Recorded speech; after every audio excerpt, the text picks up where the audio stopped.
Elon Musk గారు direct to cell అనే టెక్నాలజీని పరిచయం చేయబోతున్నాడు. ఈ ఇంటర్నెట్ తో వివిధ యాప్లను ఉపయోగించి WhatsApp call, video call, audio call ని కూడా మాట్లాడవచ్చంట. అడ్వాన్స్ టెక్నాలజీతో కూడుకున్న హ్యాండ్ సెట్ సెన్సార్లు వచ్చేస్తున్నాయి. No SIM card, no device, no materials. రాబోయే రోజుల్లో ఈ సెన్సార్లు మనకు మొబైల్ ఫోన్ లాంటివి. ఇక జియో, ఎయిర్టెల్, విఐ కంపెనీలు అవసరం ఉండదు. ఖతం, by by, Tata, good bye, Gaya. ఇక అస్సలు లేట్ చేయకుండా వీడియోలకైతే వెళ్ళిపోదాం. మన ఇండియాలో అతి త్వరలో advance satellite high speed internet రాబోతుంది. ఇది ఎప్పుడు పెట్టారు? ప్రజెంట్ ఇప్పుడు మనం వాడుతున్న ఇంటర్నెట్ పేరు ఆప్టికల్ ఫైబర్ ఇంటర్నెట్. ఇప్పుడు రాబోతున్న అడ్వాన్స్ హై స్పీడ్ ఇంటర్నెట్ పేరు శాటిలైట్ ఇంటర్నెట్. అయితే ఈ ఆప్టికల్ ఫైబర్ ఇంటర్నెట్ ఎలా వస్తుందంటే, ఎలా చెప్పు. భూమి భూభాగంలో పెద్ద పెద్ద కేబుల్స్ వైర్లను లాగి భూమి పైన చాలా ప్రదేశాలు అత్యంత భారీ ఎత్తైన టవర్లను ఏర్పాటు చేసి దీన్ని ఒక లొకేషన్ నుండి మరో లొకేషన్ కి కమ్యూనికేట్ చేసి ఆప్టికల్ ఫైబర్ సహాయంతో ఈ ఇంటర్నెట్ మనకు వస్తుంది. కానీ ఇప్పుడు కొత్తగా రాబోతున్న అడ్వాన్స్ హై స్పీడ్ ఇంటర్నెట్ ఎలా వస్తుందంటే, మన భూమి ఉపరితలంపై ఇప్పటికే వేల చిన్న చిన్న టాబ్లెట్ రకాలైన శాటిలైట్లను పంపించేశారు ఎలాన్ మస్క్. వీటి సహాయంతో రేడియో సిగ్నల్ ని ఆప్టిమైజ్ చేసి భూమికి ఇంటర్నెట్ ని అందిస్తుంది. అవునా? అయితే ఈ సిగ్నల్ సిటీలోనే కాకుండా మారుమూల ప్రాంతాలలో, పెద్ద పెద్ద అడవులలో కూడా ఈ ఇంటర్నెట్ ని ఉపయోగించుకోవచ్చు. ఇది ఇక్కడ పెద్ద ప్లస్ పాయింట్. అయితే ఈ ఆప్టికల్ ఫైబర్ ఇంటర్నెట్ అనేది అడవి ప్రాంతాలలో, మారుమూల లొకేషన్లలో సిగ్నల్స్ రావు. ఇది ఇక్కడ మైనస్ పాయింట్. సో రెండింటిని కంపేర్ చేస్తే మనకు అడ్వాన్స్ టెక్నాలజీతో కూడుకున్న స్టార్లింక్ అందిస్తున్న శాటిలైట్ ఇంటర్నెట్ ఎంతో బెటర్ గా అనిపిస్తుంది. దీని కాస్ట్ కూడా చాలా తక్కువే. ఆల్రెడీ ఈ స్టార్లింక్ అందిస్తున్న శాటిలైట్ ఇంటర్నెట్ ను ఇప్పటికే చాలా దేశాలు వాడుతున్నాయి.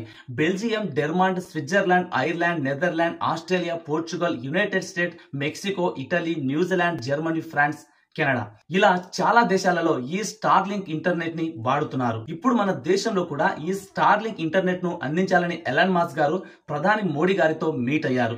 ఒకవేళ మన దేశానికి స్టార్లింక్ ఇంటర్నెట్ వస్తే ఇది ఎలా పనిచేస్తుందంటే, మన దేశంలో ఇంటర్నెట్ ఫెసిలిటీ లేని అన్ని ఏరియాలకు ఈ ఇంటర్నెట్ వచ్చేస్తుంది. మారుమూల ప్రాంతమైనా సరే, అడవి ప్రాంతాలైనా సరే ఈ ఇంటర్నెట్ ని చాలా ఈజీగా అందుకోవచ్చు. అది కూడా మీరు ఉంటున్న ప్రాంతాన్ని బట్టి 25 MBPS నుండి 220 MBPS మధ్య ఈ ఇంటర్నెట్ వస్తుంది. అయితే ఈ సేవలు ఇండియాలోకి రావాలంటే మన జియో కంపెనీ అధినేత అంబానీ గారు అడ్డుకుంటున్నారు. ఎందుకంటే ఈ satellite high speed internet facility ఇండియాలో వస్తే ఇక అంబానీ గారు ఏర్పరచుకున్న ఆప్టికల్ ఫైబర్ వైర్లను భూమిలో నుంచి బయటకు తీసి భూమిపైన ఉన్న టవర్లను ఊడదీసి పాత సామాన్ల తూకానికి వేసుకోవాల్సిందే. ఇక ఇదే దారిలో నడుస్తున్న విఐ, హగెస్ నెట్ మరియు అమెజాన్ కూడా వాటి పార్ట్స్ ని పికి అమ్ముకోవాల్సిందే. ఇలా కోటాను కోట్లు పెట్టుబడులు పెట్టి ఇప్పుడు సడన్ గా తూకానికి వేయాలంటే ఎవ్వరికైనా బాధే కదా. అందుకే అంబానీ గారికి టెన్షన్స్ మొదలయ్యాయి. కానీ కొత్త నీరు వస్తే పాత నీరు పోవాల్సిందే కదా అనే కథనంలో వచ్చే సంవత్సరంలో స్టార్లింక్ సంస్థ నుండి శాటిలైట్ హై స్పీడ్ ఇంటర్నెట్ ఎట్టకేలకు మన ఇండియాకు రానుంది. అయితే ప్రపంచంలోని అత్యంత సంపన్నులలో ఒకరైన ఎలాన్ మస్క్ గారు టెస్లా, స్పేస్ ఎక్స్ వంటి అనేక కంపెనీలలో ఈ స్టార్లింక్ కూడా ఒక సంస్థ. ఇది స్పేస్ ఎక్స్ కింద పనిచేస్తుంది. ఇన్ని సంస్థకి అధిపతి అయిన ఎలాన్ మస్క్ గారు ప్రపంచంలో ఉండే చాలా దేశాలకు హై స్పీడ్ ఇంటర్నెట్ సదుపాయం కల్పించాలని అనుకుంటున్నారు. అయితే ఈ ఇంటర్నెట్ తో వివిధ యాప్లను ఉపయోగించి WhatsApp call, video call, audio call ని కూడా మాట్లాడవచ్చంట. దీనికోసం ఎలాన్ మస్క్ గారు డైరెక్ట్ టు సెల్ అనే టెక్నాలజీని పరిచయం చేయబోతున్నాడు. ఒక మాటలో చెప్పాలంటే ఇక జియో, ఎయిర్టెల్, విఐ కంపెనీలు అవసరం ఉండదు. ఖతం, by by, Tata, good bye, Gaya. దీన్ని అనుకున్నంత దేశాలలో విస్తరించాలని స్టార్లింక్ ఇప్పటికే 2 GBPS వరకు ఈ శాటిలైట్ సిగ్నల్స్ ని పెంచుకుంది. ఎలాన్ మస్క్ తలుచుకుంటే అది ఏదైనా సరే జరగాల్సిందే, జరుగుతుంది. ఫ్యూచర్ లో స్టార్లింక్ అందిస్తున్న advance satellite high speed internet demand గా మారవచ్చని, స్పీడ్ తగ్గకుండా ఉండడానికి భూమి ఉపరితలంపై దాదాపుగా 42,000 చిన్న చిన్న ట్యాబ్ రూపంలో ఉండే శాటిలైట్ ను పంపించడానికి ప్లాన్ చేస్తున్నారు. ఇప్పటికే వేలాది శాటిలైట్లను పంపించేశారు. అయితే మీరు ఈ ప్రపంచంలో ఏ ప్రాంతంలో ఉన్నా సరే ఈ శాటిలైట్ రిమోట్ లొకేషన్ ను బట్టి ఇంటర్నెట్ పొందవచ్చు. స్టార్లింక్ దాని వెబ్సైట్ లో మ్యాప్ ను కూడా అందిస్తుంది. ఇది ప్రపంచంలోని వివిధ ప్రాంతాలలో దాని ఇంటర్నెట్ ఇంటర్నెట్ ఎంత వేగంగా ఉందో చూడడానికి మిమ్మల్ని అనుమతిస్తుంది. ఒకవేళ మీరు గొప్ప కనెక్టివిటీ ఉండే సిటీలలో గనుక ఉంటే మీకు 150 MBPS కంటే ఎక్కువ స్పీడ్ ను ఇంటర్నెట్ వచ్చేస్తుంది. అయితే ఇంత ప్రజాదరణ పొందిన శాటిలైట్ హై స్పీడ్ ఇంటర్నెట్ ను చైనా వాడుతుందా అనే డౌట్ మీకు రావచ్చు. చైనా అస్సలు వాడదు. ఎందుకో తెలుసా? వాళ్ళు నీళ్లు తాగే సమయంలో కూడా పరాయి దేశం వాళ్ళు మన రహస్యాలను తెలుసుకుంటారేమో అనే ఉక్కిరి బిక్కిరి అనుమానంతో బ్రతికేవాళ్ళు. వాళ్ళు వాడతారా? అవసరమైతే మరో డూప్లికేట్ ప్రపంచాన్ని తయారు చేసుకొని వాడతారే తప్ప వీళ్ళు ముందడుగు అస్సలు వేయరు. ప్రపంచ దేశాలలో ఏం జరుగుతుందో అని చైనా వంగి తొంగి చూస్తూ ఉంటుంది. ఎందుకో తెలుసా? వాటిని కాపీ చేయడానికి, వాటికన్నా ముందే ప్రవేశపెట్టడానికి. కానీ చైనా మాత్రం వాళ్ళ దేశాలలో ఏం జరుగుతుందో మాత్రం ఎవ్వరికి తెలియనివ్వదు. అలాంటి చైనా ఎలాన్ మాస్క్ ఇంటర్నెట్ ఇస్తానంటే వాడుతుందా? ఖచ్చితంగా వాడదు.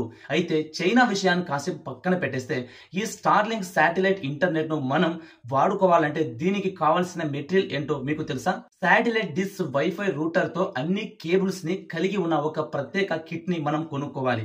ఇది కంపెనీ ప్రొవైడ్ చేస్తుంది. అయితే కిట్ ఇంట్లో పెట్టుకొని డిష్ పోర్టబుల్ ని ఇది ఇంటి మీదకు ఖాళీ ప్రదేశంలో గానీ అమర్చుకోవాలి. ఇది పూర్తిగా ఇన్స్టాలేషన్ అయిపోయిన తరువాత రేడియో శాటిలైట్ సిగ్నల్స్ ద్వారా మనకు హై స్పీడ్ ఇంటర్నెట్ లభిస్తుంది. మీరు ఎలాంటి దట్టమైన మారుమూల అడవి ప్రాంతంలో ఉన్నా సరే ఈ ఇంటర్నెట్ మీకు చాలా ఈజీగా అందుబాటులో ఉంటుంది. అయితే ఈ స్టార్లింక్ అందిస్తున్న ఇంటర్నెట్ మీరు ఎంచుకున్న ప్లాన్ ను బట్టి, మీరు ఉంటున్న ప్లేస్ ను బట్టి దీని స్పీడ్ మారుతూ ఉంటుంది. మీకు అర్థమైనట్టు చెప్పాలంటే ఫర్ ఎగ్జాంపుల్ ఒకే ఒక ప్లేట్ భోజనాన్ని 5 మంది కలిసి తిన్నారనుకోండి, కొద్దిసేపటి తర్వాత మళ్ళీ ఆకలిస్తుంది. అదే ప్లేట్ భోజనాన్ని ఒకరే తినారనుకోండి, పొద్దున తింటే మధ్యాహ్నం వరకు, మధ్యాహ్నం తింటే సాయంత్రం వరకు ఆకలి అవ్వదు. యాజ్ ఇట్ ఈస్ ఇది కూడా అంతే. మనం వేసుకున్న ప్లాన్ ను బట్టి, మనం ఉంటున్న ప్రాంతాన్ని బట్టి ఈ ఇంటర్నెట్ స్పీడ్ ఉంటుంది. అయితే ఈ ఇంటర్నెట్ కు సంబంధించిన డేటా ప్లాన్లు, monthly charges, internet speed, hardware cost మొత్తం డీటెయిల్స్ బోర్డు మీకు వీడియో చివరిలో పెడతాను, చూసేయండి. అయితే మరో ముఖ్యమైన అప్డేట్ ఏమిటంటే ఇప్పుడు మనం వాడుతున్న మొబైల్ ఫోన్లు ఫ్యూచర్ లో అస్సలు ఉండవు. అదేలా? అడ్వాన్స్ టెక్నాలజీతో కూడుకున్న హ్యాండ్ సెట్ సెన్సార్లు వచ్చేస్తున్నాయి. No SIM card, no device, no materials. రాబోయే రోజుల్లో ఈ సెన్సార్లు మనకు మొబైల్ ఫోన్ లాంటివి. మానవుడు హెలికాప్టర్ సహాయం లేకుండా సింగిల్ గా ఎయిర్ జర్నీ చేయగలడు. ఇప్పటికే కొన్ని దేశాలలో వీటి మీద రీసెర్చ్ జరుగుతున్నాయి. ఇప్పుడు మనం వాడుతున్న కాయిన్స్ కానివ్వండి, పేపర్ మనీ కానివ్వండి, ఇవేమీ ఉండవు. ఓన్లీ యూనిట్స్ మాత్రమే ఉంటాయి. అది కూడా ఫ్యూచర్ లో. ఈ వీడియో మొత్తంలో మీకు నచ్చిన ఫ్యాక్ట్ ని కింద కామెంట్స్ లో తప్పకుండా పోస్ట్ చేయండి. అండ్ అలాగే ఈ అడ్వాన్స్ ఇంటర్నెట్ మనకు యూజ్ ఉంటుందా లేదా దాని గురించి కూడా కామెంట్ చేయండి. ఇన్ఫర్మేషన్ కనుక మీకు వర్త్ అనిపిస్తే, పర్లేదు వీడు బాగానే చెప్తున్నారా, వీడి దగ్గర కంటెంట్ ఉంది అని మీకు అనిపిస్తే సబ్స్క్రైబ్ చేసి ఛానల్ ని ఫాలో అవ్వండి. మరో మంచి వీడియోతో మీ ముందుకు వచ్చేస్తాను. ఇంతవరకు సెలవు. Bye bye. Have a nice day. See you next video. Thanks for watching. Thank you. కళ్ళు చెదిరిపోయేలా ఉంది వర్మ. Mind blowing. ఏరే లెవెల్ వర్మ.